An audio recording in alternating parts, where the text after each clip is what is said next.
मुदच्यते पूर्णस्य पूर्णमादाय पूर्णमेवावशिष्यते। ओम शांति शांति शांति। शंकरं शंकराचार्यं केशवं बादरायणं सूत्रभाष्यकृतौ वन्दे भगवन्तौ पुनः पुनः।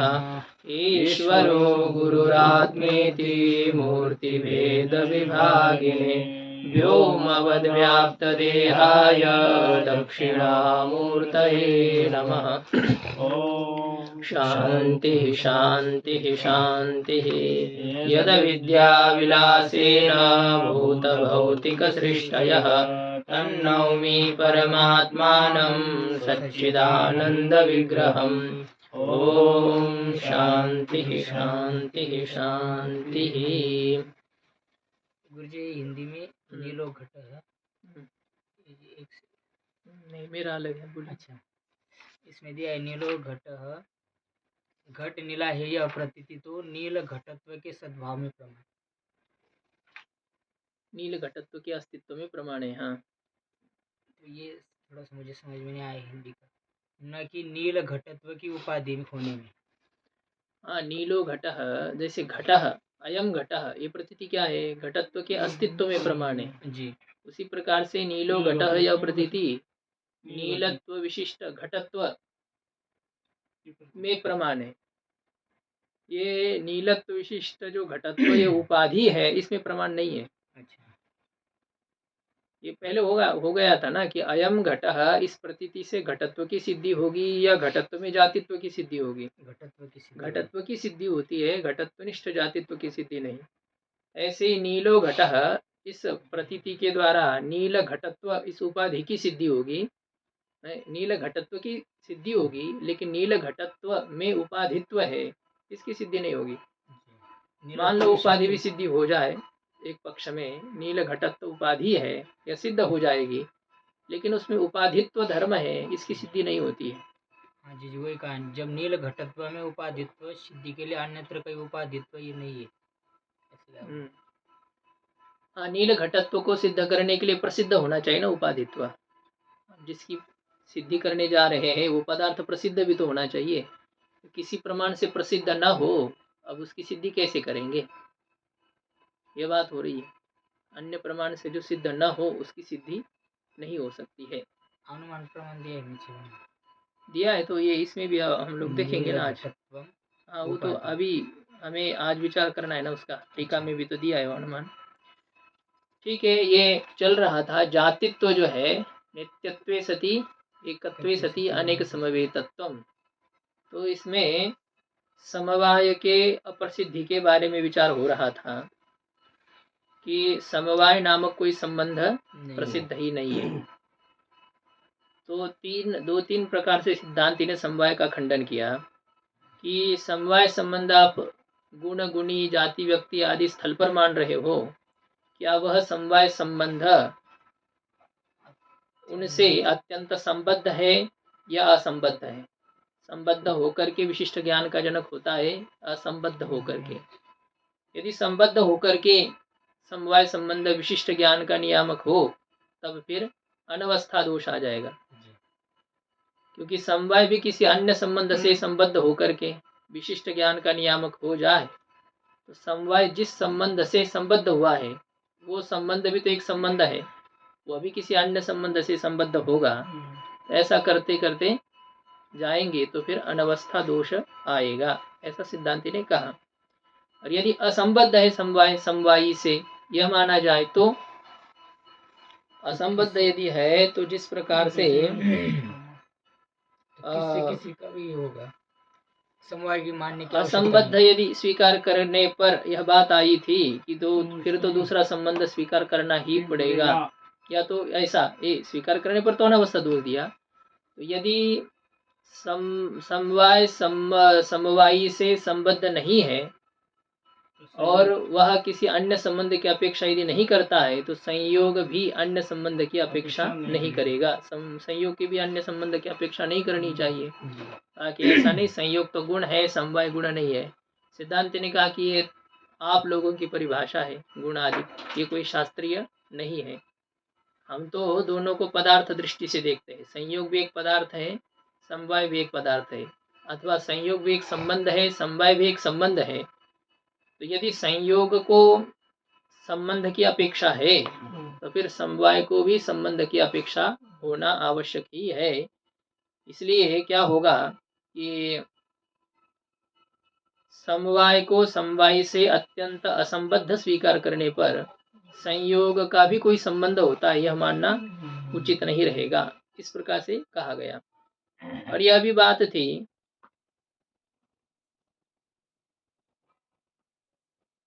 कि वह जो समवाय है, जो कि समवाय से अत्यंत ही असंबद्ध है, वह एक है या अनेक है, यह भी हो रहा था। दोनों भी स्वीकार करते वैसे तो यह अभी जो दोष हम लोगों ने देखा ना, ये सब संबद्ध पक्ष में ही था कि समवाय समवाय से संबद्ध है, तो उस पक्ष में यह दोष दिया गया था, अनवस्था दोष। और यदि कहा कि नहीं वो तो नित्य संबद्ध है, समवाय कैसा है, समवाय से नित्य संबद्ध है, ऐसा यदि ग्रहण किया जाए तो कोई दोष नहीं आएगा। तो पूर्व सिद्धांति ने कहा था तो अब तो फिर आपको संयोग को भी नित्य संबद्ध स्वीकार करना चाहिए। तो ये चर्चा संबद्ध पक्ष की थी। और यदि समवाय समवाय से असंबद्ध हो तो फिर इसमें भी विकल्प करके सिद्धांति ने पूछा कि क्या समवाय एक है या अनेक है। यदि अनेक है तो फिर अपसिद्धांत हो जाएगा, गौरव दोष होगा। और यदि एक है तो फिर रूप का समवाय जो घट में है और विलक्षण गति का समवाय जो वायु में है, ये दोनों समवाय संबंध एक ही है। तो इसका अर्थ ये हो जाएगा कि रूप का समवाय वायु में है कि नहीं। रूप वायु में भले ही नहीं है, लेकिन रूप का समवाय संबंध वायु में है कि नहीं। तो रूप का समवाय संबंध यदि वायु में है तो रूपवान वायु हो ऐसी प्रतीति होनी चाहिए। विलक्षण गति का समवाय यदि घट में है तो विलक्षण गतिमान घटः ऐसी प्रतीति हो जानी चाहिए। इस प्रकार से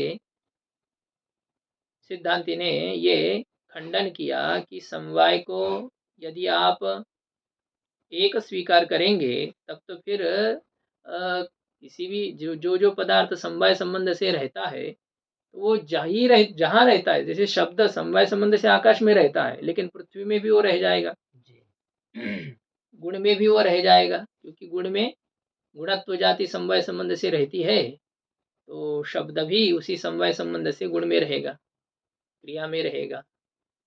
तो ये समवाय संबंधों को एक स्वीकार करने पर अति प्रसंग आ जाएगा, यह सिद्धांति ने कहा है।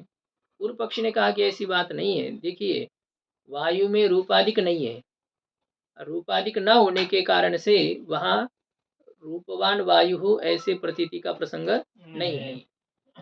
सिद्धांति ने कहा कैसी बात कर रहे हो, जब रूप के वायु में विद्यमानता का नियामक संबंध मौजूद है तो रूप कैसे नहीं है। रूप का संबंध है, रूप नहीं है। संबंध यदि है तो संबंधी का न होना ये व्याघात दोषग्रस्त होने के कारण से यह नहीं कह सकते हैं कि समवाय एक है, ये कहना उचित नहीं बनता है। यहाँ तक विचार हम लोगों ने किया तो ये समवाय की असिद्धि, समवाय का खंडन, यहाँ तक हम लोगों ने देखा। इसमें समस्या होगा वायु घटादि वृत्ति समवाया भेदा।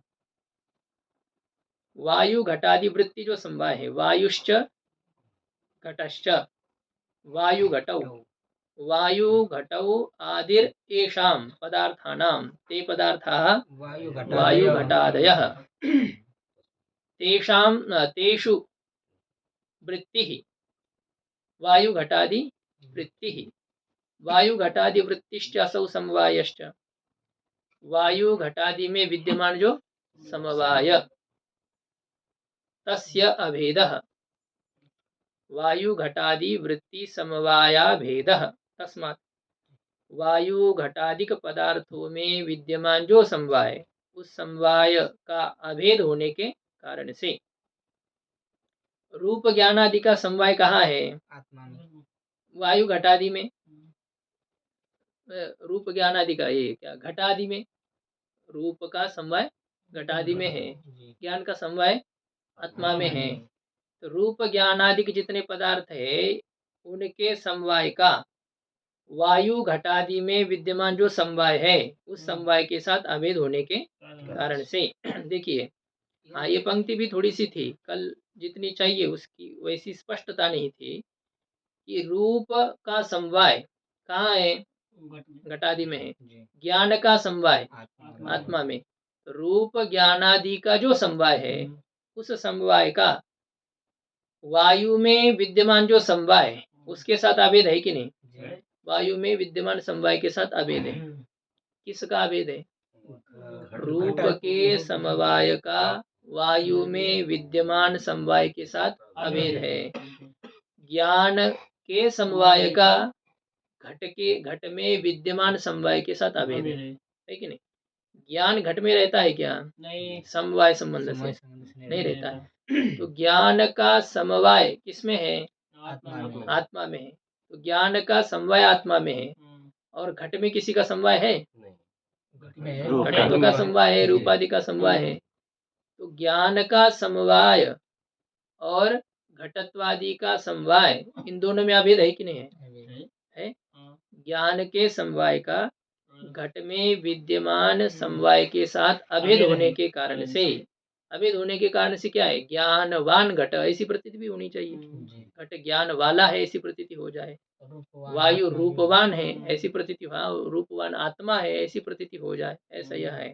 तो पंक्ति उन्होंने जो दी है वैसे तो वही उसके ऊपर इतना ये नहीं कर पाए, पंक्ति पर काबू ऐसी हो गई, मतलब ये हो गया ना उन्होंने ठीक लिखा था। हाँ, शुरुआत जो की है ना वह की ढंग से, लेकिन आगे उस प्रकार से नहीं होना चाहिए था। रूपवान वायु हो और ज्ञानवान घट ऐसी प्रतीति होनी चाहिए, किंतु उन्होंने क्या किया, आगे रूपवान वायु, यहाँ तक ठीक है क्योंकि रूप के समवाय का वायु में विद्यमान समवाय के साथ अभेद होने के कारण से रूपवान वायु ऐसी प्रतीति होनी चाहिए। किंतु आगे रूप ज्ञानादि ऐसा जो कहा, तो यहाँ रूप ज्ञानादि ऐसा नहीं, ये पंक्ति के अनुसार ऐसा होना चाहिए, रूप विलक्षण गत्यादि समवायस्य, रूप विलक्षण गत्यादि समवायस्य, ऐसा मतलब एक मैं कह रहा हूँ, ये नहीं कि हमें काट छाट करनी है, लेकिन पंक्ति जिस प्रकार से है उस हिसाब से मैं कहने जा रहा हूँ। तो रूप के समवाय का वायु में विद्यमान समवाय के साथ अभेद होने से रूपवान वायु ऐसे प्रतीति का प्रसंग, और विलक्षण गति के समवाय का घट में विद्यमान समवाय के साथ अभेद होने से विलक्षण गतिमान घटः ऐसे प्रतीति का प्रसंग आने के कारण से ऐसी ये पंक्ति होनी चाहिए वस्तुतः देखा जाए तो। बाकी ठीक है, जैसा है अब वो उसको घुमा फिरा करके थोड़ा सा करना पड़ता है, ऐसा है। जहाँ पाठ पूरा हो गया था उसी के एक दो पंक्ति ऊपर की बात हो रही है।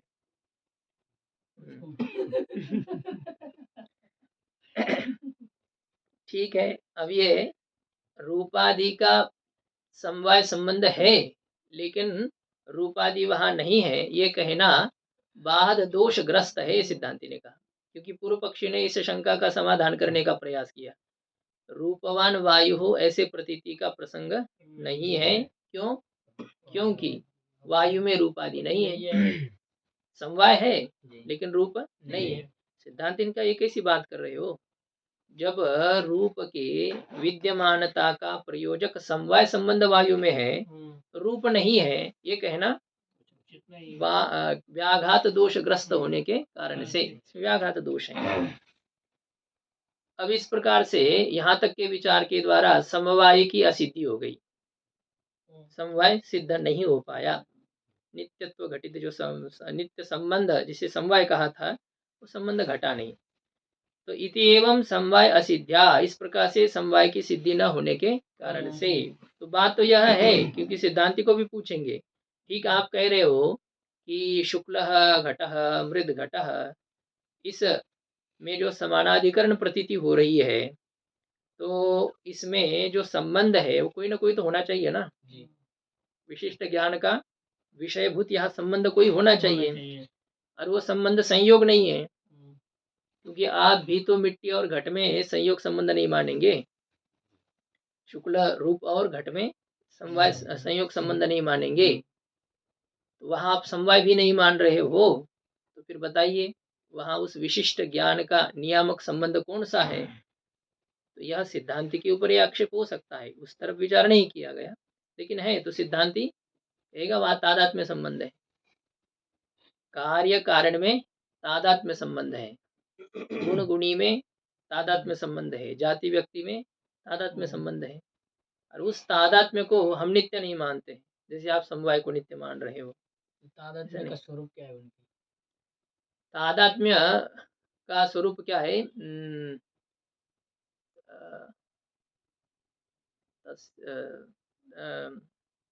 तदेव आत्मानं स्वरूपम यस्य तत्तादा सह तदात्मा तस्य भाव तादात्म्यम, वही स्वरूप है जिसका, ये जो है शुक्ल रूप और घट, इनमें क्या है?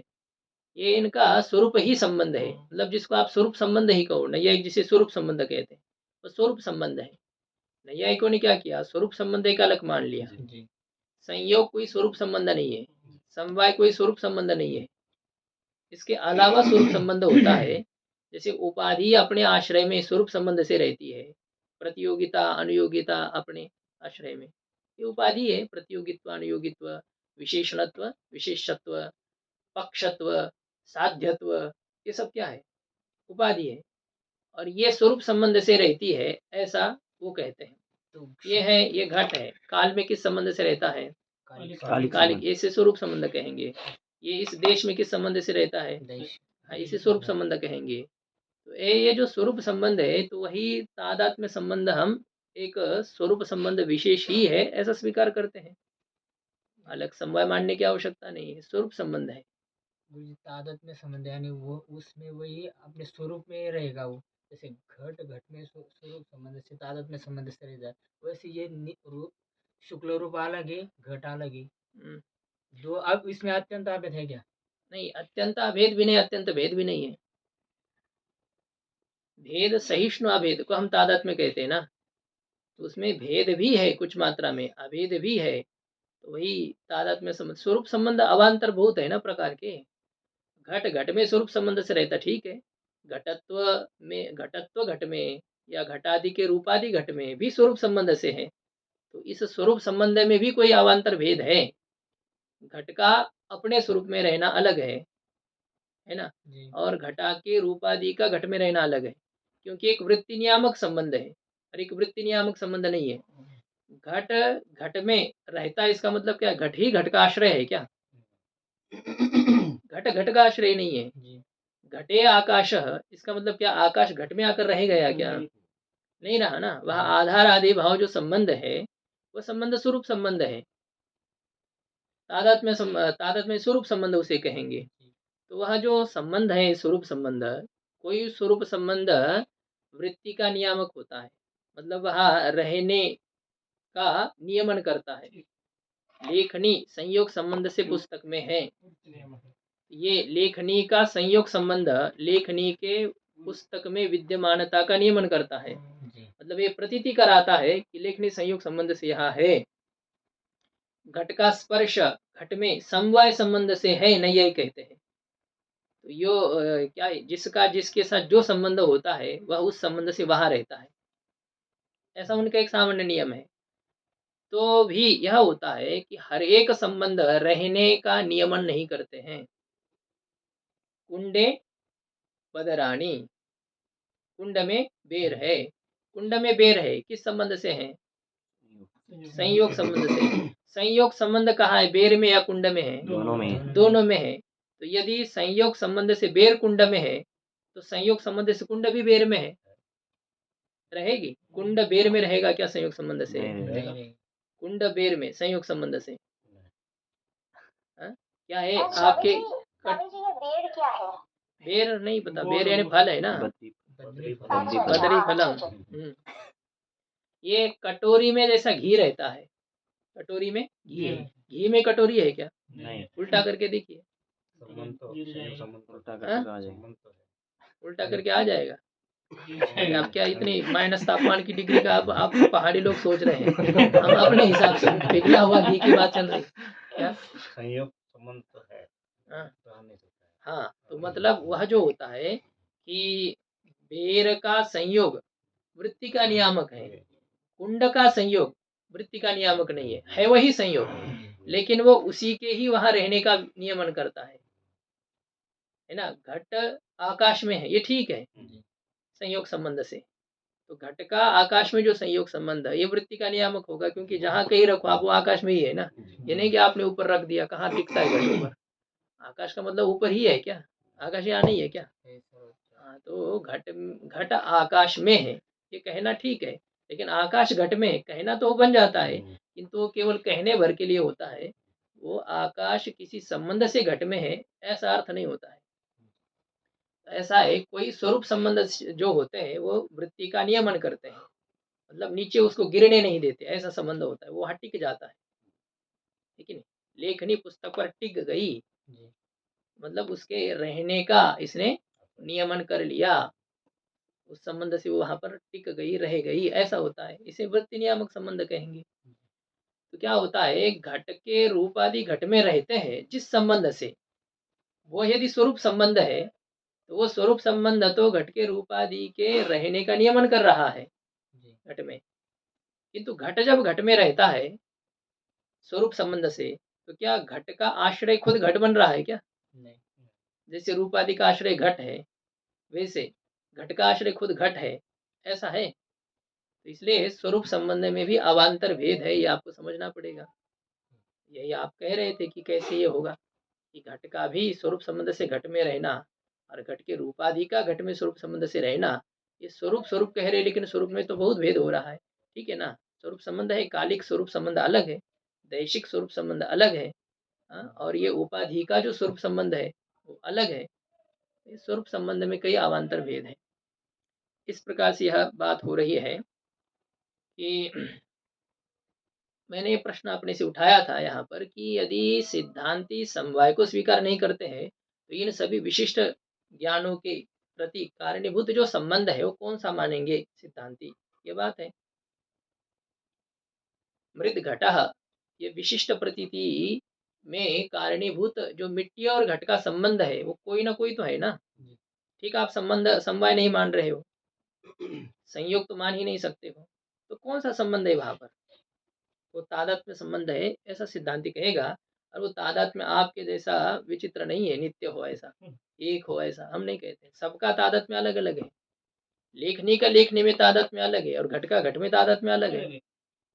वही तादात्म्य यहाँ है यही तादात्म्य वहां है, ऐसा हम थोड़ी कहते हैं। आपकी वो बात है समवाय को एक माना नित्य माना, पदार्थ जब उत्पन्न होगा तब इसका तादात्म्य संबंध इसके साथ उत्पन्न हो जाएगा, इसे नित्य मानने की क्या आवश्यकता है, ऐसा यह है। तो कुल यहाँ तक संबंध नहीं मानेंगे, कौन सिद्धांत ऐसे कोई संबंध नहीं मानेंगे। नित्य नहीं मानेंगे, संबंध क्यों नहीं मानेंगे, संबंध है ना। इससे पहले वो जो था उसके साथ संबंध है। कहाँ यहाँ पे उत्पन्न हुआ या जैसे लेखनी या घट उत्पन्न हुआ हम्म, तो अभी तो ताजा संबंध है जब उत्पन्न हुआ। उससे पहले किस संबंध। उससे पहले वह जब था ना, मतलब क्या है, ये पदार्थ सदैव सौम्य इदम अग्र आसीत, इदम जगत अग्रे ब्रह्म एव आसीत, ये जगत सब क्या था पहले, ब्रह्म ब्रह्म ही ही था। था। तो क्या घट तब घट नहीं था, वो मिट्टी ही थी। तो घट यदि मिट्टी है तो मिट्टी मिट्टी में किस संबंध से है। हाँ, तो अभी घट भी उसी तादाद में संबंध से है, और वो कारण रूप से जब था तब वो कारण में तो कारण तादाद में संबंध से रहता ही है। हाँ, तो यही तो बात हो रही है ना भाई, घट और मिट्टी में अंतर कहाँ है।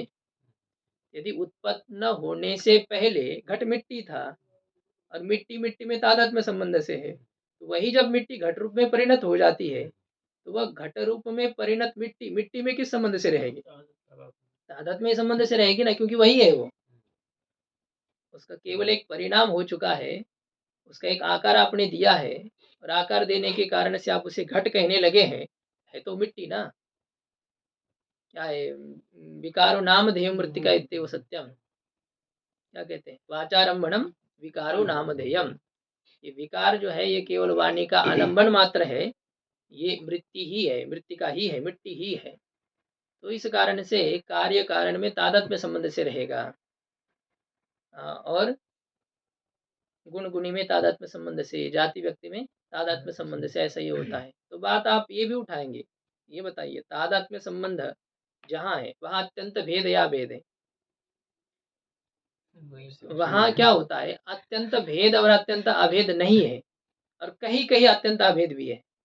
यही घट उत्पन्न होने से पहले मिट्टी थी ना, वो जी। मिट्टी का मिट्टी के साथ तो अत्यंत अभेद था। जी।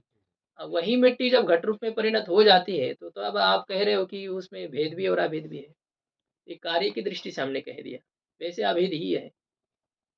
अब वैसे हाँ, कार्य हुआ इसलिए तो भेद मानना कार्य पड़ेगा। मतलब आपने परिणाम कर दिया, परिणाम जी। होने के कारण से क्या हो गया कि उसके प्रयोजन बदल गए। जी। मिट्टी का अलग फल है, घट का अलग फल है, मिट्टी का अलग कार्य है, घट का अलग कार्य है।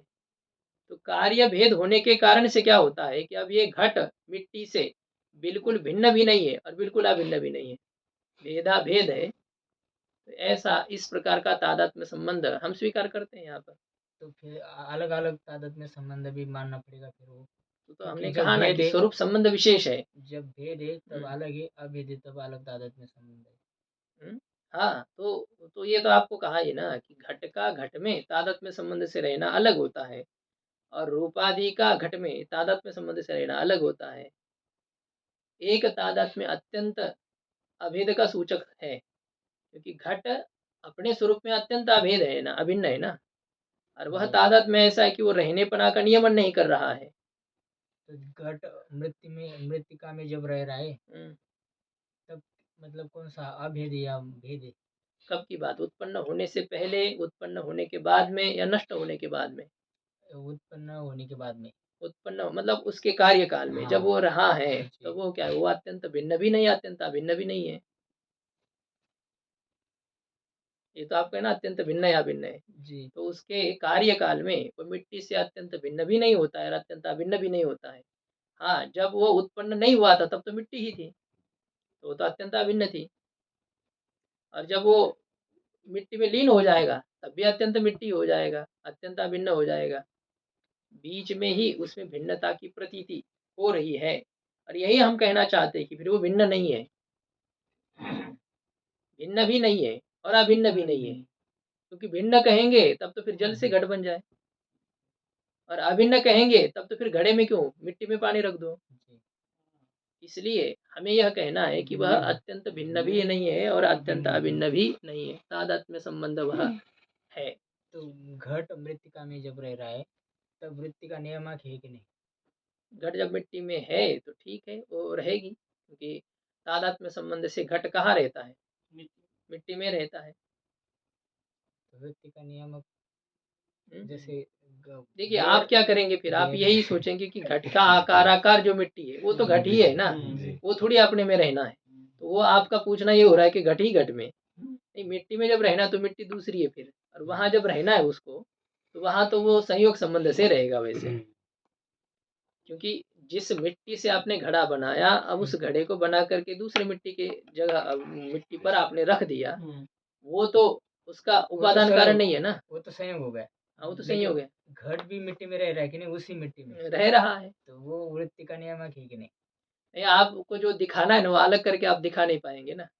वो है जैसे कि आप जो पूछ रहे हो ऐसा ही होगा कि घट घट में रह रहा है, जी। ऐसे ही होगा ना, क्योंकि वो मिट्टी अभी घट के अलग नहीं है ना। जी। जिस मिट्टी से घट बना है, वो मिट्टी और वो घट अब कहाँ है, उसको अलग करके दिखा नहीं सकते आप। मतलब क्या है, जैसे गंध और पुष्प, इसको अलग करके दिखा सकते हो, नहीं। नहीं दिखा सकते आप, लेकिन अलग है। नैयायिक भी कहते हैं अलग है वो, आप दिखा सके न दिखा सके, मतलब उसको क्या कहते हैं, अपृथक सिद्ध है वो। भेद है लेकिन पृथकत्व नहीं है, जी। भिन्नता है लेकिन पृथकत्व उसमें नहीं है। इस प्रकार से क्या हो रहा है कि मिट्टी कारण है, घट कार्य है, ठीक, अलग करके दिखाओ, नहीं दिखा सकते। तो गंध पुष्प में रहता है कि नहीं, रहता है। रहता है, रहता है। तो वो जो उसका संबंध है वो वृत्ति का नियमन कर रहा है कि नहीं कर रहा है?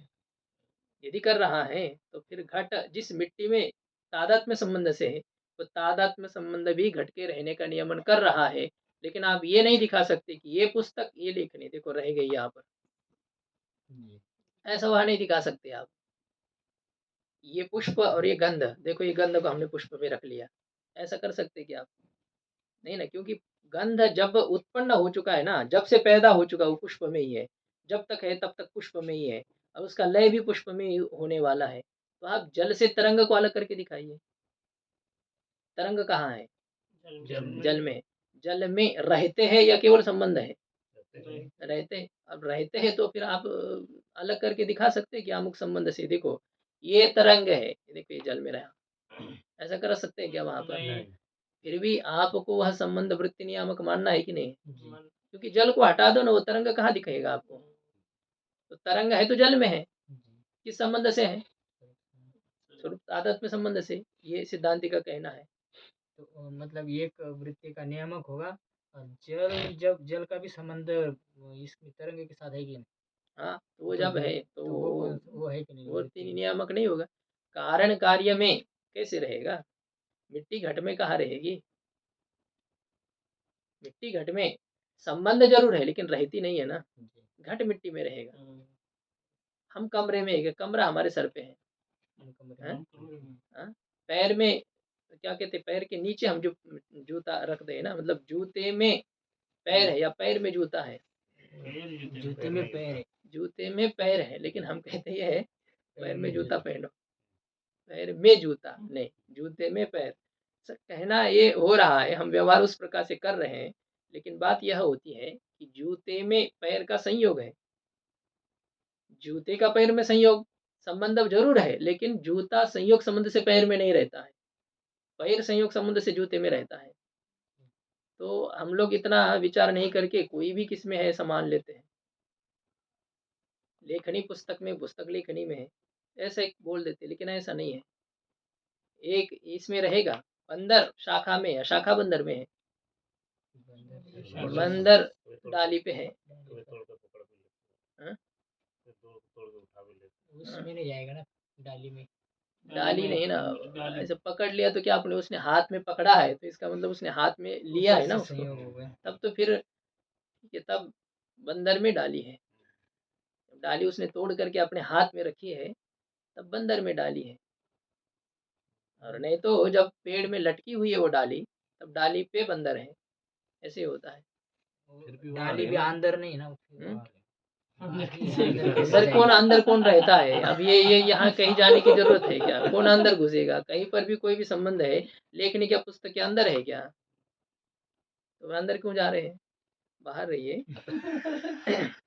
तो समवाय की सिद्धि न होने के कारण से इति एवं समवाय असिद्ध्या, समवाय की सिद्धि नहीं हुई। अब क्या है, नित्यत्व भी नहीं घटता है, इस प्रकार से नित्यत्व का खंडन करना है। देखिए अनित्य है, सब पदार्थ है अनित्य है, ब्रह्म भिन्न संपूर्ण प्रपंच अनित्य है। क्या प्रमाण है ब्रह्म भिन्न प्रपंच के अनित्य में? प्रमाण, प्रमाण ही प्रमाण है, सब प्रमाण है। सबसे पहले प्रमाण है प्रत्यक्ष प्रमाण, प्रत्यक्ष प्रमाण से इन सभी पदार्थों का अनित्यत्व सिद्ध है। देख रहे हैं आप, कुछ ही समय में कितना परिवर्तन हो रहा है, सब बदल रहा है, सब नष्ट हो रहा है, समझ में नहीं आता है हमारे, लेकिन हो रहा है। ये पदार्थ हमने नया खरीदा, क्या ठीक तो है, पीछे देखना चाहिए ना। हाँ। क्या है, ये प्रत्यक्ष प्रमाण से ब्रह्म भिन्न संपूर्ण पदार्थों के अनित्यता की सिद्धि होने के कारण से हम देख रहे सब नश्वर है, सब विनाशशाली है। जगत का मतलब ये है, संसरण, संसार जो है प्रतिक्षण परिवर्तनशील है कि नहीं है? सब में परिवर्तन हो रहा है। जितने भाव पदार्थ है सब में जायते, अस्ति, वर्धते, विपरिणमते, अपक्षीयते, अविनश्यते, षड भाव विकार सभी में लगे हुए हैं। तो आपको वो प्रत्येक विकार अनुभव में नहीं आ रहा है कि देखो ये पैदा हो गया, देखो अब जायते, अब है ये, अब देखो बढ़ रहा है धीरे धीरे, और बढ़ने के बाद देखो इसमें परिवर्तन हो रहा है। आप प्रति क्षण में निरंतर उसके तरफ देखते जाएंगे तो आपको समझ में नहीं आएगा, लेकिन कुछ समय के बाद जब आप देखते हो तब पता चलता कि अरे ये तो इतना बड़ा हो गया, इतने इसमें परिवर्तन हो गया, अरे ये इतना क्षीण हो गया, तुम तो बहुत अच्छे थे लेकिन इतने कमजोर हो गए, क्या हो गए? अब कुछ दिन के बाद में अपक्षीयते, पूरी तरह से क्षीण क्षीण होते होते होते होते फिर चले गए, वो चले गए, ऐसा ये होता है। हाँ, हम तो, हमें लगा ही था कि कुछ दिन के बाद में होना ही है, हो गया। तो ऐसा हम लोग उसको बड़ी आसानी से ले लेते हैं, लेकिन ये सब पदार्थों में इस प्रकार के विकार प्रत्यक्ष से हम अनुभव करते हैं। हम उस प्रत्यक्ष का आदर करें न करें, ये तो हमारी बात है, लेकिन सब नश्वर है। क्षण भंगुर नाही भरवसा, अरे सावध तोडा माया आस्या, काही न चले मग गळा पडेल फासा, पुढे हुशार थोरा है ओळ सागा, भयंकर संकट है आगे संत महापुरुष सतर्क करते हैं। क्षण भंगुर, ये संपूर्ण जगत जो है ना क्षणिक है, कोई विश्वास इसका नहीं करना है। सावधान होकर के आशा का त्याग कर दीजिए, मोह ममता का त्याग कर दीजिए, इस प्रकार से महापुरुष लोग कहते हैं। तो यह है प्रत्यक्ष प्रमाण से इसकी अनित्यता सिद्ध है कि नहीं? जी ठीक है। और दूसरा भी प्रमाण है इसमें, कार्यत्व ब्रह्म भिन्नत्व लिंगक अनुमान है ना, कार्यत्व लिंगक अनुमान, ब्रह्म भिन्नत्व लिंगक अनुमान, कार्यत्व ही लिंग है जिस अनुमान का। देखो कोई भी पदार्थ लो, हाँ? घटः अनित्यः कार्यत्वात्, क्या किसके समान? देखो मोबाइल के समान, हाँ? जो था हमने लाया था लेकिन हो गया, नष्ट हो गया। और भी कितना है, हम देख रहे हैं, हमारे भाई है, हमारे बहन है, माता है, पिता है, दादा है, दादी है, क्या क्या है, सब कार्य होने के कारण से नष्ट हुए कि नहीं? जी अनित्य है। तो इस कार्यलिंगक अनुमान के द्वारा सब पदार्थ के अनित्यता की सिद्धि होती है। और ब्रह्म भिन्नत्वात्, यह भी एक हेतु है। घटत्वादीनि कार्याणि अनित्यानि ब्रह्म भिन्नत्वात्, हाँ?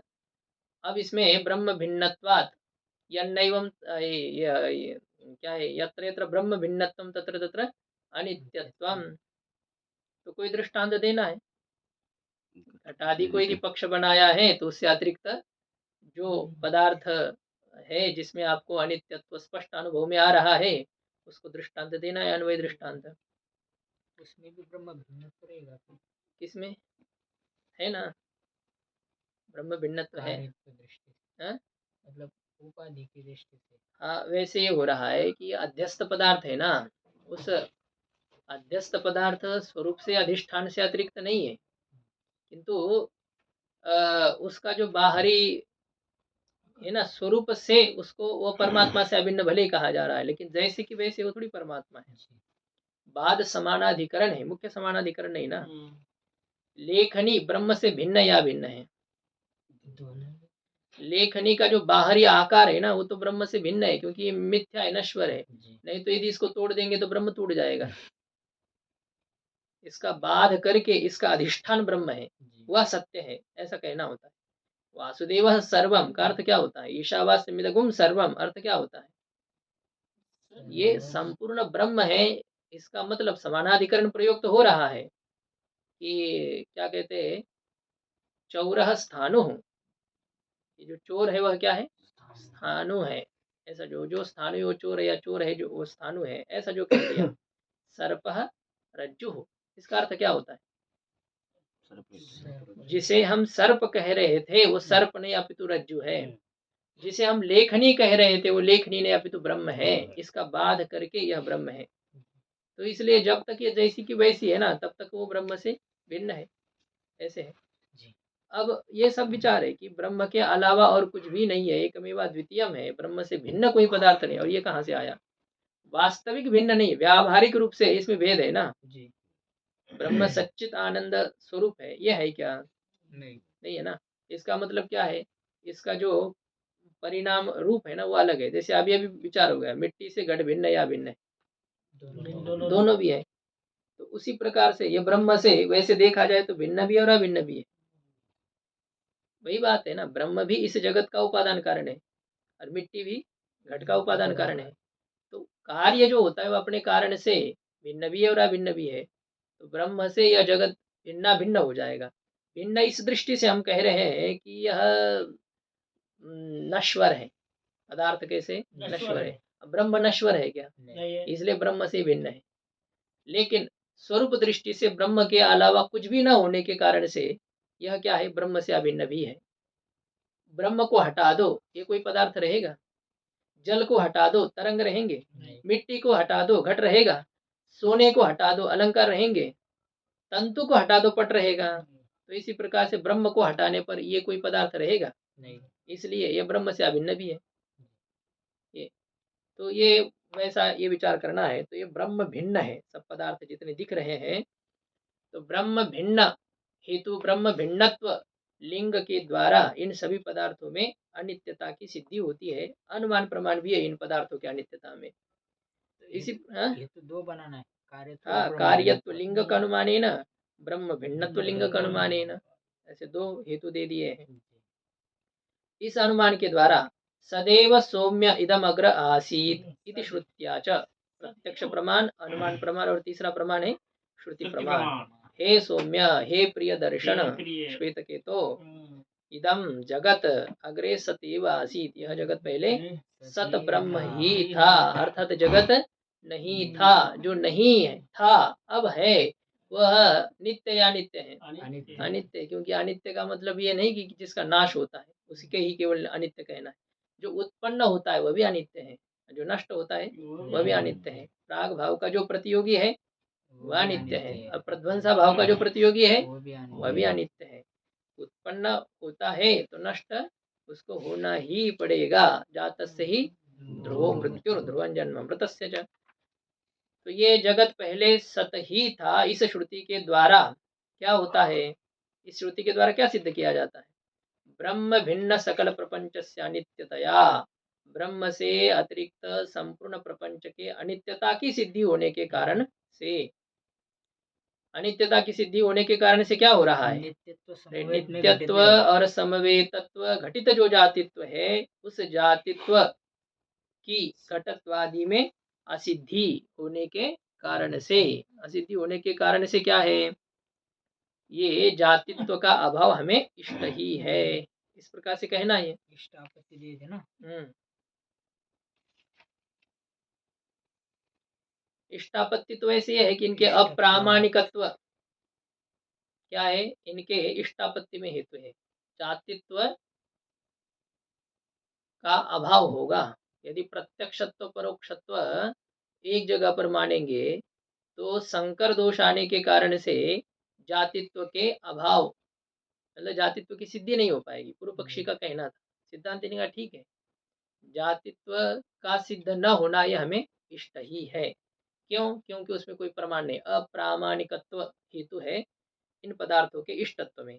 अब यहाँ पर ये जो चल रहा था कि जातित्व घटादि में सिद्ध नहीं होता है, जातित्व घटादि में सिद्ध नहीं होता है। क्यों क्यों नहीं हो पाता है?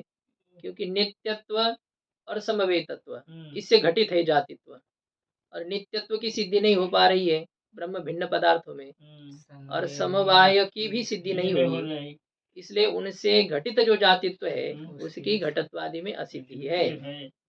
और असिद्धेश्च इति, असिद्धि होने के कारण से, असिद्धि होने के कारण से क्या हो रहा है, यहाँ पर क्या बताया था कि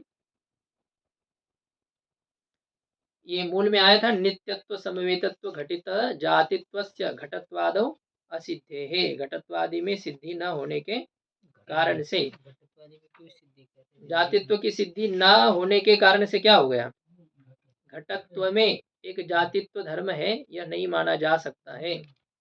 घटत्व में जातित्व की सिद्धि नहीं हो गई तो जातित्व पदार्थ है नहीं है, तो जातित्व है नहीं, ऐसा। घटत्वादि में क्यों सिद्ध कर रहे हो जातित्व? घटत्वादि में, घटत्वादि में यह था ना कि परोक्षत्व अपरोक्षत्व में जातित्व नहीं मानना पड़ेगा, यह पूर्व पक्षी के द्वारा कहने पर सिद्धांत ने कहा था कि वो इष्ट ही है क्योंकि उसमें कोई प्रमाण नहीं है। तो पूर्व पक्षी ने क्या किया था, कहा था कि प्रमाण कैसे नहीं, अयम घट है प्रत्यक्ष प्रतीति, इसमें प्रमाण है। तो सिद्धांति ने कहा था कि यह प्रतीति घटत्व जाति की सिद्धि करती है या घटत्व में घटत्वत्व रूप जातित्व की सिद्धि करती है। घटत्व जाति भले ही सिद्ध हो जाए लेकिन घटत्व में जातित्व है इसकी सिद्धि इससे नहीं हो सकती है, ये कहा गया था। घटोयम ये उसने उठाया था, इसलिए बात घटत्व की आई थी। तो इनको भी क्या हो गया, नहीं है जैसे घटपट कहाँ से उठा लाए। तो ये नित्यत्व समवेतत्व घटित जातित्वस्य घटत्वादो असिद्धेः, नित्यत्व और समवेतत्व से घटित जो जातित्व है उस जातित्व की घटत्वादि में सिद्धि न होने के कारण से जातित्व सिद्ध नहीं है। घटत्व भले ही सिद्ध हो लेकिन घटत्व में जातित्व की सिद्धि नहीं हुई। अब यहाँ पर कह रहे हैं कि इष्टापत्ति जो हमने कही थी ना कि जातित्व की सिद्धि नहीं हो पाएगी, तो हमने इष्टापत्ति कही थी। तो इष्टापत्ति में क्या हेतु है? कह रहे अप्रामाणिकत्व इष्टत्व हेतु हो। अप्रामाणिकत्व ही क्या है? इष्टता में हेतु है। जातित्व में कोई प्रमाण नहीं है, अप्रामाणिकता है जातित्व में, और अप्रामाणिकता होने से इष्टापत्ति है। जातित्व का अभाव हमें इष्ट है। क्यों? अप्रामाणिकत्वात्। तो ये अप्रामाणिकत्व इष्टत्व में हेतु है। और तत्र प्रत्यक्षस्य घटत्वादेः जातित्वे मानाभावादि हेतुत्रयम्। अब तत्र कुत्र? अप्रामाणिकत्व में। ठीक है, अप्रामाणिकत्व इष्टापत्ति में हेतु है, लेकिन अप्रामाणिकत्व में क्या हेतु है? कहते हैं कि प्रत्यक्ष में प्रत्यक्षस्य घटत्वादेः जातित्वे मानाभावात्, क्योंकि प्रत्यक्ष में घटत्वादि के विषय में जातित्व है, इस विषय में प्रमाण न होने के कारण से। देखिए, प्रत्यक्षस्य मानाभावात्, प्रत्यक्ष प्रमाण है घटत्व के जातित्व की सिद्धि में? नहीं है। घटत्व में जातित्व है, इसमें प्रत्यक्ष प्रमाण है? नहीं है। तो ये तीन हेतु यहाँ पर दिए गए थे कि प्रत्यक्ष में प्रमाणत्व नहीं है, घटत्व में कोई जातित्व है, इस विषय में प्रत्यक्ष में प्रमाणता नहीं है। हाँ, प्रत्यक्ष प्रमाण है, लेकिन कहाँ पर प्रमाण है? घटत्व जाति है, इस विषय में प्रत्यक्ष प्रमाण भले ही हो। वो भी एक दो मत आपको बताए थे कि घटत्व के सिद्धि में प्रमाण है, ऐसा सिद्धांति ने कहा था। अयम घटः, इस ज्ञान से घटत्व की सिद्धि होगी। तो इनका कहना है घटत्व सिद्ध हो गया मतलब घटत्व जाति सिद्ध हो गई, है ना। तो घटत्व जाति भले ही सिद्ध हो जाए प्रत्यक्ष प्रमाण से, किंतु घटत्व में जातित्व है, इस विषय में प्रत्यक्ष प्रमाण है? नहीं। प्रत्यक्ष प्रमाण का विषय केवल घटत्व की सिद्धि करना है। घटत्व में जातित्व की सिद्धि करना ये प्रत्यक्ष प्रमाण का विषय नहीं है। किसी व्यक्ति को देखना, ये चक्षु प्रमाण का विषय है। एक उदाहरण, हम आंख से देखते हैं, इस व्यक्ति का आकार का ज्ञान कराना ये चक्षु का विषय। ये व्यक्ति कौन है, ये ब्राह्मण है या एक क्षत्रिय है, और ये विद्वान है या मूर्ख है, सदाचारी है दुराचारी है, इस विषय में चक्षु प्रमाण होगी क्या वहां पर? नहीं, उसका विषय उतना ही है। वैसे ही ये प्रत्यक्ष प्रमाण केवल घटत्व है, इसके अस्तित्व में प्रमाण है, घटत्वत्व नाम जातित्व के विषय में वह प्रमाण नहीं है। तो ये अप्रामाणिकत्व में प्रथम हेतु है, प्रत्यक्ष वह काम नहीं कर रहा है। दूसरी बात यह है स्वामी जी, ये जाति ये न्यायिक लाए कहाँ से? अरे इतना यदि अप्रामाणिक है लाई कहाँ से नहीं। अब देखिए ना, अब उसको क्या है, बात यही चल रही है, सिद्धांति को भी तो यह तो मानना ही पड़ेगा भाई। लेखनी यह प्रतीति हो रही है हमें, तो ये इस प्रतीति में केवल व्यक्ति तो विषय नहीं होता है ना, व्यक्ति में एक वाच्यता अवच्छेदक तो जरूर होता है ना, प्रवृत्ति निमित्त जरूर होता है कि नहीं उसका। तो ये तो सिद्धांति भी मानते हैं ना बात। अयम घटः यह प्रतीति होती है, तो घट में क्यों होती, पट में क्यों नहीं होती है? तो क्या उत्तर दोगे आप? घट में अयम घटः यह प्रतीति होती है, अयम घटः यह प्रतीति पट में क्यों नहीं होती? यही कहना पड़ेगा। स्वभाव ऐसा स्वभाव थोड़ी होता है, सब जगह स्वभाव से काम नहीं चलेगा ना। उसकी आकृति भिन्न है, तो उसमें वो धर्म नहीं है। आकृति का मतलब जाति होता है।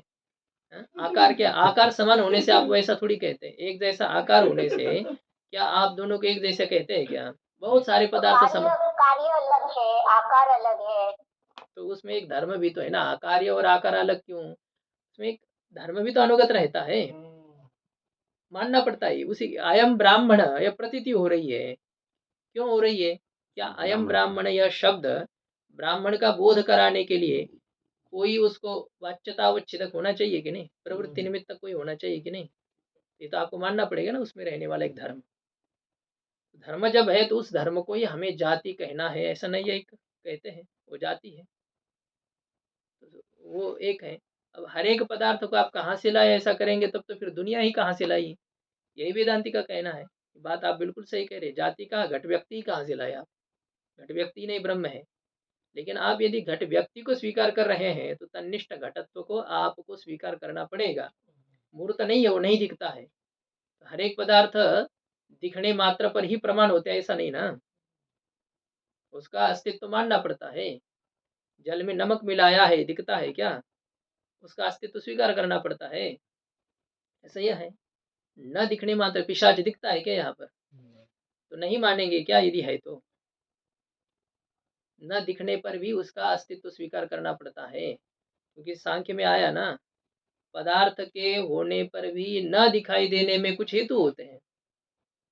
अति सामीप्यात, अति दूरात सामीप्यात, इंद्रिय घातात, मनोअनवस्थानात, सौक्ष्म्यात, व्यवधानात, अभिभवात, समानाभिहाराच, कई हेतु दिए गए हैं। तो इसलिए क्या होता है कि ये इसमें नैयायिकों ने कहाँ से निकाल दिया, इस प्रकार से नहीं है ना। ये कोई विज्ञान जैसे लोग नहीं है कि जो कि ऐसा, ये तो शास्त्रकार ही है ना, तीक्ष्ण बुद्धि वाले, शुद्ध सात्विक बुद्धि वाले लोगों के विचार है। लेकिन बात यही भी होती है कि सात्विक बुद्धि वालों को विचार है तो आपको क्या तकलीफ हो रही, मानो ना सब कुछ, यह भी नहीं होता। उनसे भी सात्विक वाले और है ना। तो जो 100 लोग हैं सब विद्वान ही है तो उनमें एक मत होना चाहिए, ऐसी जरूरी थोड़ी है। हाँ, कुछ एक पदार्थ ऐसा है कि उसमें सूर्य है, इस विषय में 100 लोग क्या कहें, लाख लोग यही कहेंगे है। तो प्रत्यक्ष स्पष्ट रूप से विद्यमान पदार्थ में विवाद नहीं होता है ना। विवाद इसीलिए तो हो रहा है ना, घट दिख रहा है, उसमें कौन विवाद करेगा। विवाद घटत्व के बारे में हो रहा है ना, जो कि दिखता नहीं है। जो पदार्थ अदृश्य होते हैं उस विषय में ही ये सब शास्त्रकारों में विवाद होता रहता है। तो उसी को ही शास्त्रकार एक आकार देते, नाम देते कि वो उसका अस्तित्व है, आपको मानना पड़ेगा। दूध में घी नहीं दिखता है लेकिन है, क्योंकि कहाँ से आता है फिर बाद में, तिल में तेल है, मानना पड़ता है दिखाई न देने पर भी। ऐसे घट में घटत्व धर्म रहता है, ये सब शास्त्रकार स्वीकार करते हैं, क्योंकि वाच्यता और छेदक के बिना ये नहीं होता है, शब्द इसका बोधन नहीं करेगा। तो उसी को हम जाति इस शब्द से कह रहे हैं। तो इसमें कोई दिक्कत नहीं थी, लेकिन उस जाति का जो स्वरूप बताया उन्होंने उसमें थोड़ी सी गलती कर बैठे। जाति को उन्होंने नित्य मान लिया और अनेक में संवेद मान लिया, ये गड़बड़ हो गई नैयायिकों से। बस इस इतने मात्र पर हम उसके ऊपर कटाक्ष कर रहे हैं।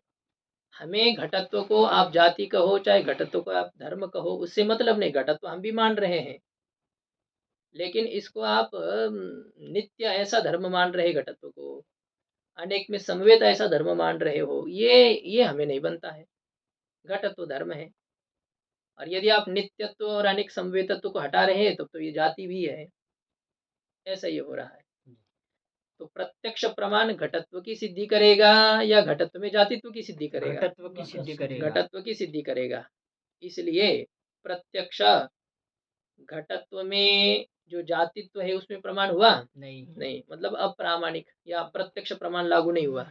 ठीक है, अनुमान प्रमाण है कि नहीं है, अनुमान प्रमाण भी नहीं, अनुमान प्रमाण नहीं है, क्योंकि जो अनुमान दिया गया था पूर्व पक्षी के द्वारा उस अनुमान में साध्य की अप्रसिद्धि दोष है।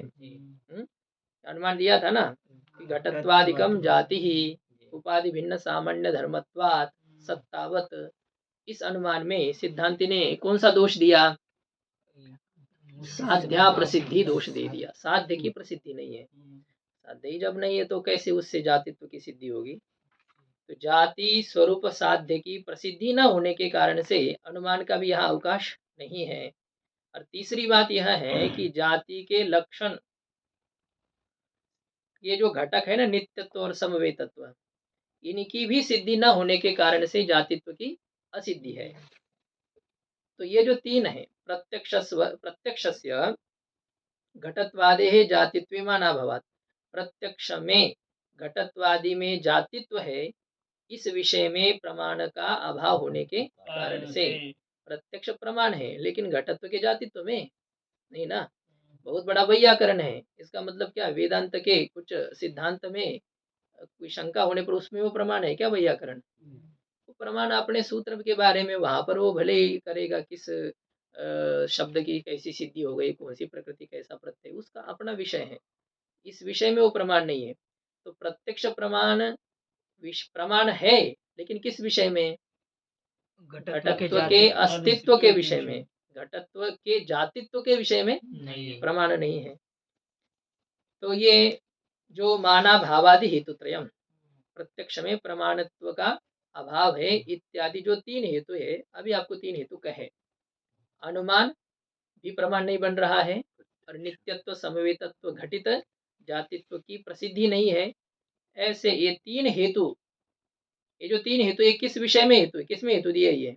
ये घटत्वादि जाति में प्रत्यक्ष नहीं है। घटत्वादि में ये समवाय अप्रामाणिक, नहीं है। हाँ? समवाय ही नहीं है। अप्रामाणिकता में हेतु है, पंक्ति पर ध्यान दीजिए।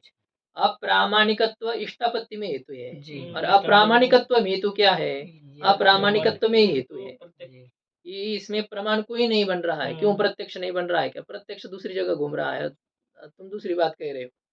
इसलिए प्रत्यक्ष है, अनुमान है, और नित्यत्वादि घटित समवाय की असिद्धि है।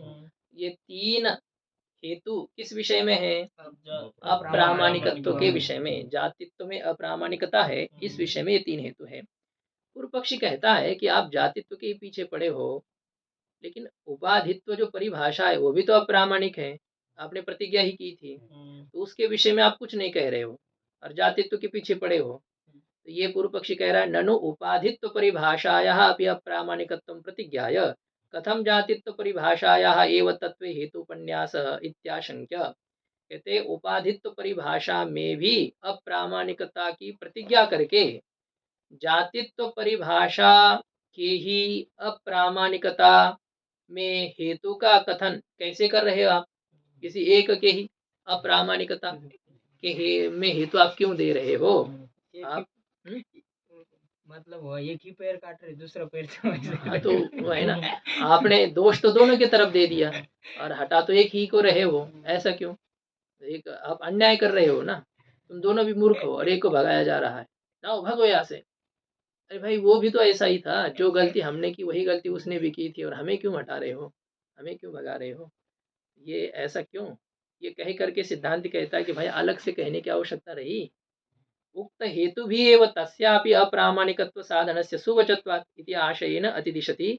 कहते उसी कहे गए हेतुओं के द्वारा उपाधि के भी अप्रामाणिकता की सिद्धि अत्यंत उक्त होने के कारण से, सुवचत्वात् वो सरलता से कह चुके हैं अभी, उसका भी सरल कथन होने के कारण से उपाधि के अप्रामाणिकता की जो सिद्धि है उस सिद्धि की भी सिद्धि होने के कारण से, अप्रामाणिकता की सिद्धि हो गई और सिद्धि का कथन सरल हो गया। अब क्या अलग कहने की कोई आवश्यकता थोड़ी रही। एक में जब कह दिया है तो अब दूसरे में उसके समान होने के कारण से लागू हो गया ना, तो ऐसा ही है। कैसे लागू होगा? देखिए सोने का एक अलंकार है, एक दूसरा अलंकार है, तो हमने कह दिया कि ये अलंकार सोने से अलग नहीं है, नहीं नहीं ये दूसरा अलंकार। अरे ये अब क्या कहने की बात रह गई क्या? जब हम सभी सोने के अलंकार सोने से अलग नहीं है ऐसा कह दिया, कह करके फिर एक में घटाने जा रहे हैं, इसका अर्थ दूसरे को आपको हर एक अलग अलग कहने की आवश्यकता रह गई। बच्चा पूछ रहा है ये क्या है, कहता है ये कुत्ता है। ठीक, वो क्या है? कुत्ता है। वो क्या है? अरे ये सब तुम्हें एक जैसे दिखाई दे रहे हैं। जब तुमको कह दिया कि ये कुत्ता है, ये गाय है, ये बैल है, अब बारंबार प्रश्न पूछना चाहिए क्या? पहली जगह पर तो लक्षण घटा, ये कुत्ता क्यों है? तो बोले ये ऐसा ऐसा होता है, ये भूखता है, ये बहुत ईमानदार होता है, वफादार होता है, ऐसा ऐसा होता है, तो ऐसे ऐसे प्राणी को कुत्ता कहते हैं। लक्षण घटाया हमने। अब हर जगह पर यही प्रश्न होगा और इसी इसी प्रकार का समाधान करना होगा क्या? अब आप समझ लो ना, ऐसा है। ये मनुष्य है, ये कौन है? इसमें आप पहली एक ही जगह पर लक्षण घट, ये गो है, गो में हमने लक्षण घटाया एक गो में, या दुनिया भर के गो में लक्षण घटाना है हमें सब जगह जा करके? एक ही जगह पर घटाना है ना। तो एक जगह पर घट गया तो दूसरे जगह पर घटाना आवश्यक है। तो दोनों दूषित है और उसमें से एक के दूषितता में यदि हेतु कह दिए तो दूसरे के दूषितता में हेतु नहीं रहे, वही हेतु है ना। उसको अलग थोड़ी कहना है, आपको अलग कहने की आवश्यकता नहीं है अभी। दोनों अपने आप ही उसी हेतु से खंडित हो गए। ऐसे सिद्धांती कहते इति आशयेन अतिदिशति, इस तात्पर्य से अतिदेश करते हैं मूल में कि एवं उपाधि एवमेव उपाधित्वम अपि निरसनीयम, इसी प्रकार से उपाधित्व का भी निराकरण करना चाहिए। ये तो दोनों का स्वरूप सेम नहीं था ना पहले? क्या उपाधित्व और जातित्व का स्वरूप की बात नहीं, दोनों में जो- अप्रामाणिकता एक जैसी कही थी। घटत्व और नील घटत्व, इसमें जो है ये जो दोनों है इसमें कोई प्रमाण नहीं, एक साथ ही यह बात कही गई थी। तो ये बिल्कुल समानता क्या है फिर? घड़े का आकार और दूसरा जो सकोड़ा जो आपने पात्र को भी बनाया, आकार थोड़ी समान है। लेकिन उसमें स्थित जो मिट्टी, वो मिट्टी तो एक है कि नहीं? सब अलंकार का आकार समान होता है, सब तरंगों का आकार समान होता है। आकार की समानता विषमता वो उसमें नहीं है। एक छोटा सा तरंग को आपने जल से अभिन्न कह दिया, नहीं ये तो बहुत बड़ा था इसलिए हम पूछ रहे हैं। तरंग ही तो है, बड़ा हो चाहे छोटा हो। तो यह है कि जातित्व हो चाहे उपाधित्व हो, इन दोनों में यह भी तो एक समानता थी कि इसमें कोई प्रमाण नहीं है, प्रमाण शून्यता, ये दोनों में समान हो गई है। जैसे घटत्व दिखता नहीं है तो आकाशत्व भी दिखता नहीं है, और दोनों भी जो है घटत्व में जो घटत्वत्व है वो भी संवेद नहीं है और आकाशत्व भी संवेद नहीं है। तो उसमें ये तो है, पहले तो क्या है, वैसे देखा जाए तो ये जातित्व भी एक उपाधि ही है। जातित्व भी क्या हो रही है? एक उपाधि हो रही है, क्योंकि जाति तो एक उपाधि से अलग धर्म है, जी, लेकिन जाति में जो जातित्व रहेगा वो क्या बन जाएगी? वो तो उपाधि ही बन जाएगी ना।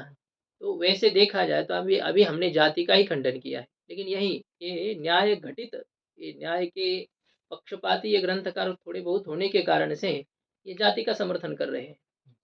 हालांकि जाति का ही निराकरण है, और जाति का निराकरण है तो उपाधि का निराकरण, जैसे जाति का निराकरण वैसे उपाधि का निराकरण। जाति भी एक धर्म विशेष है और वह नित्यत्व समवेतत्व से घटित है। उपाधि भी आपकी वैसी है। अब कहेंगे यहाँ पर उपाधि का खंडन कैसे करेंगे, क्योंकि उपाधि के लक्षण में भी समवाय का प्रवेश है। असमवेतत्वे सति इतर व्यावर्तकत्व, तो जो समवेत न होते हुए इतर व्यावर्तक हो, समवेत न होते हुए मतलब क्या है? समवाय संबंधेन समवाय संबंधावच्छिन्न वृत्तित्व अभावत्वे सति, समवाय संबंध से जो घटित न हो ऐसा धर्म, ऐसे व्यावर्तक धर्म को यदि आप उपाधि कहेंगे तो इस उपाधि के लक्षण का भी घटक समवाय हुआ कि नहीं? तो हमने यदि समवाय का खंडन कर लिया है पहले, तो उसी समवाय से घटित उपाधि भी खंडित हो गई कि नहीं? तो समवाय समवाय से मतलब समवाय के अभाव से घटित ही है। समवाय के अभाव अभाव, से घटित और अभाव किससे घटित है? अभाव समवाय हाँ, तो समवाय से ही घटितता आ रही है ना, चाहे जहाँ हो। नहीं, दो अलग अलग है ना। अभाव समवाय के अभाव से घटित होना अलग है और समवाय से घटित देखिए अब ये है कि जो समवाय के अभाव से घटित है वो समवाय से घटित नहीं हुआ क्या?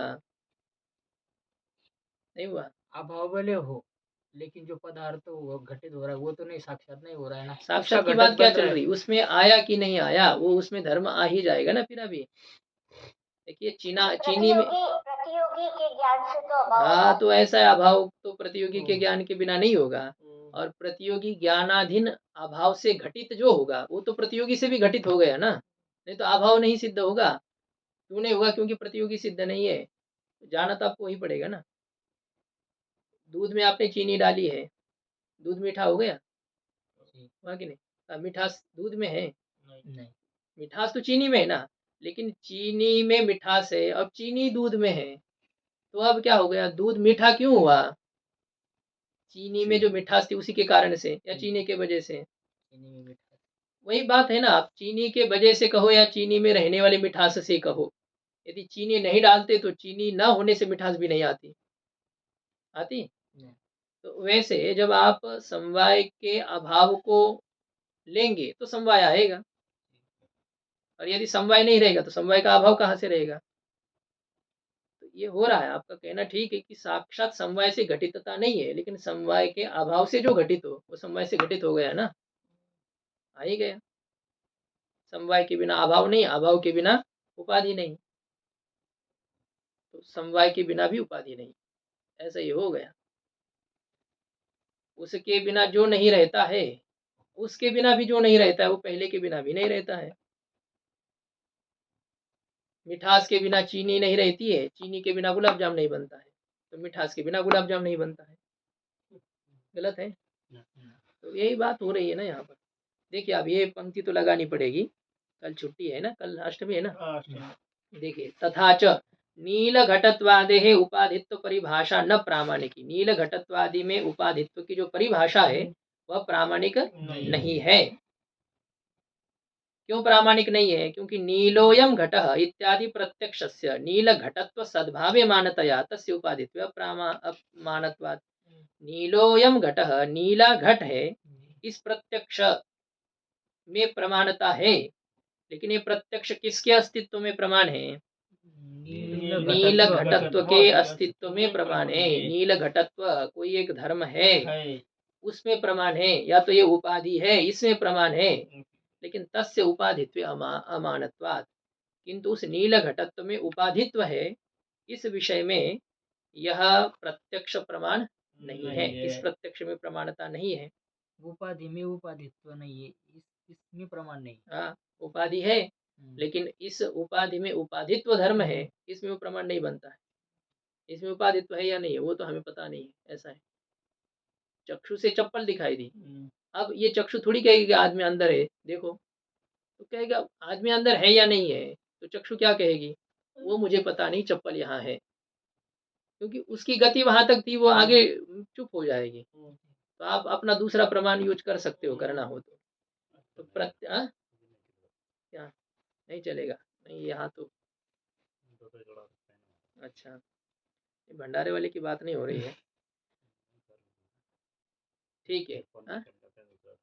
नहीं, फिर आप भी तो ऐसे कहीं ना कहीं छेड़ देते हो ना। समय पर चलिए, जहाँ है अभी समय ज्यादा हो गया, तो यह नीला है घट है, इस प्रकार का जो प्रत्यक्ष है, ये प्रत्यक्ष नील घटत्व के अस्तित्व में प्रमाण है। नील घटत्व में उपाधित्व इसमें प्रमाण है? नहीं है। उपाधित्व रूप साध्या प्रसिद्ध हो तत्साधक। अब जब उपाधित्व रूपी साध्य की प्रसिद्धि है क्या? नहीं है। उपाधित्व रूप साध्य की प्रसिद्धि न होने पर उसका साधक जो अनुमान है, उस अनुमान का भी अवकाश न होने के कारण से, देखो वही तीन हेतु है। प्रत्यक्ष प्रमाण नील घटत्व की सिद्धि कर रहा है, उपाधित्व की सिद्धि नहीं कर रहा है। दूसरी बात जो अनुमान प्रमाण है, नील घटत्वादिकम उपाधि ही जाति भिन्न सामान्य धर्मत्वात् आकाशत्वादिवत।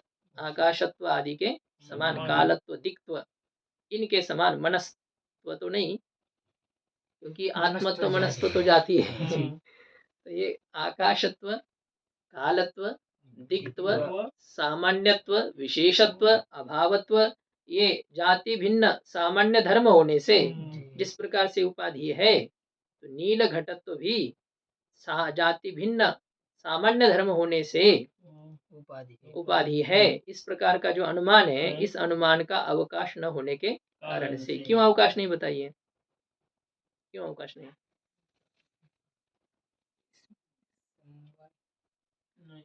साध्य की प्रसिद्धि नहीं है। उपाधित्व रूपी जो साध्य है वही अप्रसिद्ध है।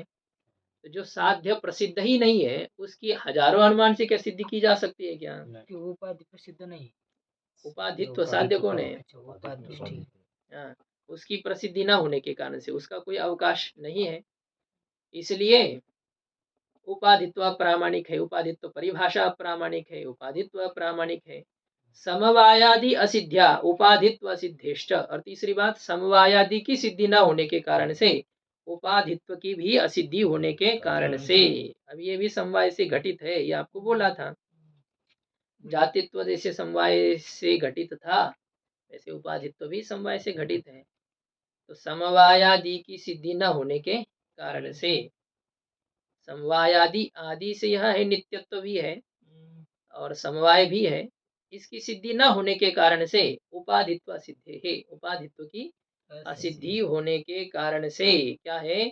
उपाधित्व यह परिभाषा प्रामाणिक नहीं है। जैसे जातित्व परिभाषा अप्रामाणिक है, प्रामाणिक नहीं है। इसमें तीन हेतु है, उपाधित्व परिभाषा या उपाधित्व, इसके अप्रामाणिकत्व में ये तीन हेतु है। इति एवं निरसनीयम, इस प्रकार से उपाधित्व का भी निराकरण करना चाहिए, या पूर्व पक्षी के उपाधित्व विषयक शंका का निराकरण करना चाहिए।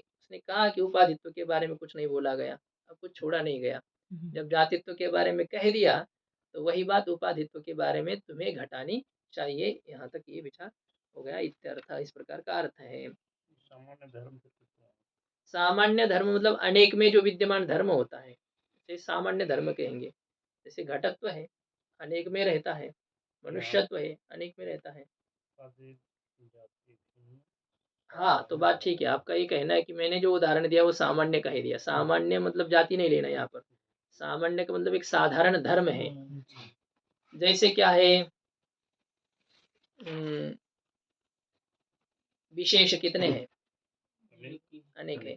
और उसमें विशेषत्व प्रत्येक में एक नहीं, हर एक विशेष का विशेषत्व अलग अलग हो जाएगा। तो साधारण धर्म हो गया ना, वो अनेक में रहता है। नील घटत्व,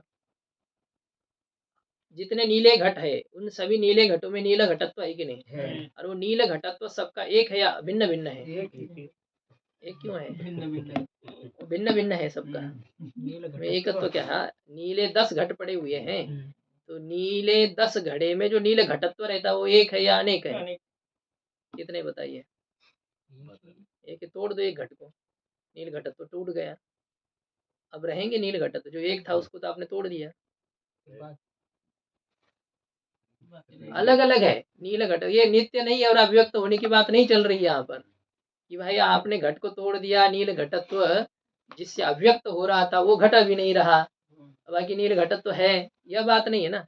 नील घटत्व यह एक उत्पन्न होने वाला धर्म है जो कि उस धर्मी के साथ नष्ट हो जाता है। सबका अलग अलग है। हाँ, तो क्या है, ऐसे नहीं, ऐसा उत्तर थोड़ी दिया जाता कि जब आप प्रश्न ही नहीं सुने थे। न्याय का संस्कार है। हाँ, ठीक है, संस्कार को हटा दीजिए। तो ये इस प्रकार से समझना चाहिए, इस प्रकार का अर्थ है वो। पूर्णमदः पूर्णमिदं पूर्णात् पूर्णमुदच्यते पूर्णस्य पूर्णमादाय पूर्णमेवावशिष्यते। ओम शांति शांति शांति।